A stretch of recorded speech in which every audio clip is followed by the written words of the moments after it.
Bismillahirrahmanirrahim. Assalamualaikum warahmatullahi wabarakatuh. Di sini saya akan menjelaskan apa itu pengertian konstekstual.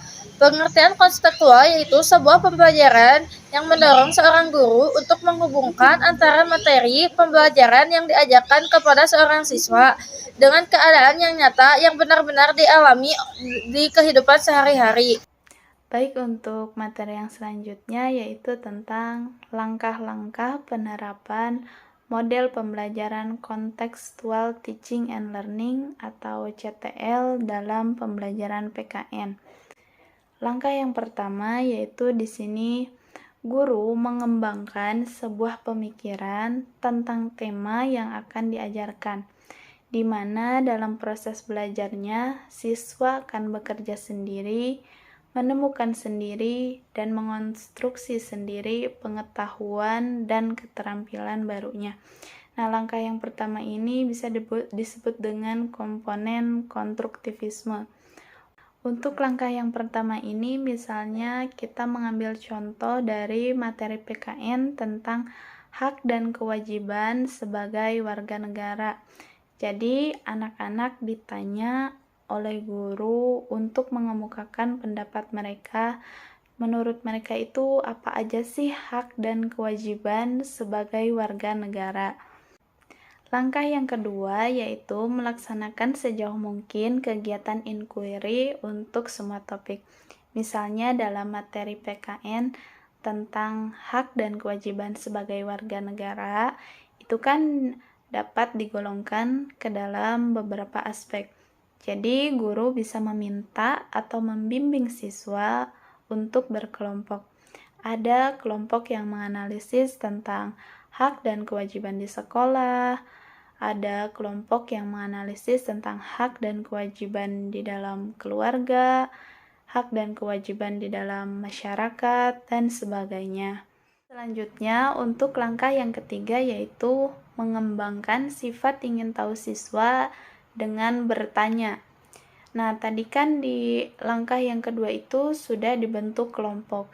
Sekarang, guru bertanya kepada siswa atau meminta kepada siswa untuk mengemukakan apa yang sudah ditemukan oleh masing-masing kelompoknya. Dan di sini boleh juga dari siswa untuk bertanya kepada guru tentang apa yang mereka belum pahami. Yang keempat yaitu menciptakan masyarakat belajar. Untuk menciptakan masyarakat belajar ini bisa dengan memberikan kesempatan kepada peserta didik untuk membagikan hasil temuannya ke kelompok lain. Jadi misalnya dari kelompok yang menganalisis tentang hak dan kewajiban di sekolah, itu bisa membagikan hasil temuannya ke kelompok yang menganalisis tentang hak dan kewajiban di dalam keluarga. Jadi siswanya dipersilahkan untuk mengunjungi kelompok lain untuk bertanya, memperoleh informasi, dan saling mengkonfirmasi serta mengoreksi untuk memperkaya hasil temuan dari masing-masing kelompoknya. Di sini saya akan melanjutkan penjelasan mengenai langkah-langkah pembelajaran kontekstual. Yang kelima yaitu menghadirkan model sebagai contoh pembelajaran. Dalam proses pembelajaran sangat diperlukan adanya model yang bisa ditiru oleh siswa serta dapat mempermudah proses pembelajaran tersebut. Sebagai contoh, guru yang mempraktikkan cara penggunaan mikroskop yang setelahnya siswa dapat melakukan apa yang telah dipraktikkan guru tersebut. Yang keenam, melakukan refleksi di akhir pertemuan. Pada saat refleksi, siswa diberikan kesempatan untuk mencerna, membandingkan, serta berdiskusi dengan dirinya sendiri tentang hal-hal apa yang telah ditanyakan oleh guru. Sebagai contoh, guru yang memberikan pertanyaan mengenai materi mana yang belum siswa tersebut pahami, serta kesan dan pesan apa yang dialami siswa dalam mengikuti proses pembelajaran tersebut. Yang ketujuh, melakukan penilaian yang sebenarnya dengan berbagai cara. Bisa dilakukan dengan melakukan penilaian terhadap siswa dengan 3 aspek, yaitu aspek sikap, aspek pengetahuan, serta aspek keterampilan.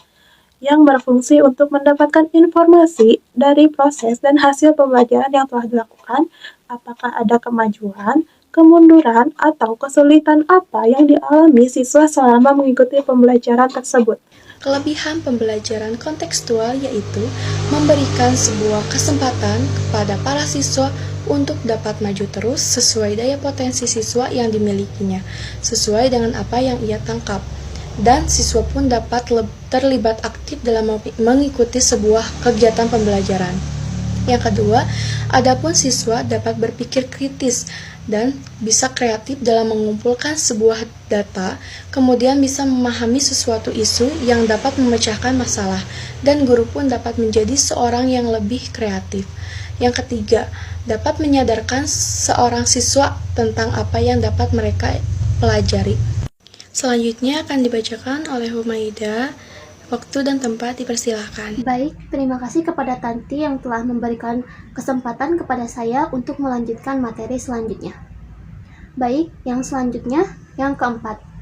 Menggunakan model pembelajaran kontekstual akan membuat proses belajar dan mengajar akan lebih menyenangkan. Karena apa? Karena di sini siswa mampu berlatih mengembangkan kemampuan berpikir kritis dan berpikir kreatif. Yang kelima, model ini mampu membantu siswa bekerja secara efektif dalam kelompoknya. Yang terakhir, model pembelajaran ini mampu membentuk sikap kerjasama yang baik antar individu maupun kelompoknya.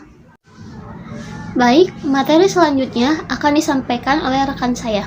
Adapun kekurangan dari pembelajaran kontekstual ini yaitu sulitnya memilih informasi atau materi pembelajaran siswa di kelas karena setiap siswa memiliki kemampuan yang berbeda-beda. Yang dimana bahwa pembelajaran kontekstual ini adalah konsep belajar yang membantu guru mengaitkan antara materi yang diajarkan dengan situasi kehidupan nyata, yang dimana akan mengarahkan pada berpikirnya kritis seorang siswa dan mampu memecahkan masalahnya sendiri. Namun tidak demikian karena ada peserta didik yang cara berpikirnya tidak bisa secara kritis dan perkembangan berpikirnya terlambat. Yang kedua yaitu tidak efisiennya waktu dalam model pembelajaran kontekstual ini karena memakan waktu yang sangat lama dengan tidak keterfahamannya semua siswa dalam materi yang telah disampaikan seperti yang telah dijelaskan tadi karena semua siswa tidak memiliki kemampuan yang sama, kemampuan siswa berbeda-beda. Kekurangan yang selanjutnya adalah adanya kesenjangan antara siswa yang memiliki kemampuan tinggi dan yang memiliki kemampuan rendah. Hal tersebut nantinya akan berpengaruh pada rasa percaya diri siswa. Kemudian, dalam pembelajaran kontekstual ini, keaktifan siswa menjadi kunci dalam proses belajar. Jadi, siswa yang pasif akan merasa kesulitan untuk mengejar ketertinggalannya. Dan yang terakhir, model pembelajaran kontekstual ini lebih menekankan keaktifan siswa dan dibandingkan guru. Peran guru di sini tidak terlalu berpengaruh karena pada pembelajaran kontekstual ini, siswa berusaha mencari informasi sendiri, mengamati fakta, dan menemukan pengetahuan baru di lapangan.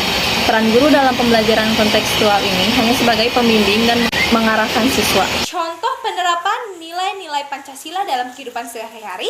Yang pertama, ketuhanan yang Maha Esa berarti bertakwa kepada Tuhan yang Maha Esa, bersyukur dengan nikmat yang telah Tuhan berikan, beribadah sesuai dengan agama dan kepercayaannya masing-masing, saling menghormati dan saling menghargai. Contoh penerapan nilai sila yang kedua yaitu kemanusiaan yang adil dan beradab, berarti saling membantu satu sama lain dan tidak memilih dalam bergaul, bersikap adil terhadap teman.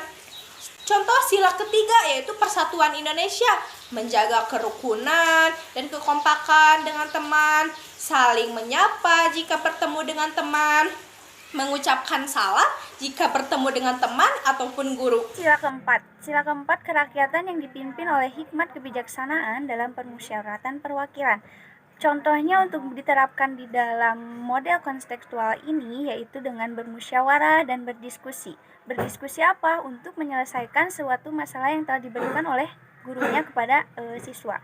Lalu di sila kelima yaitu ada keadilan sosial bagi seluruh rakyat Indonesia.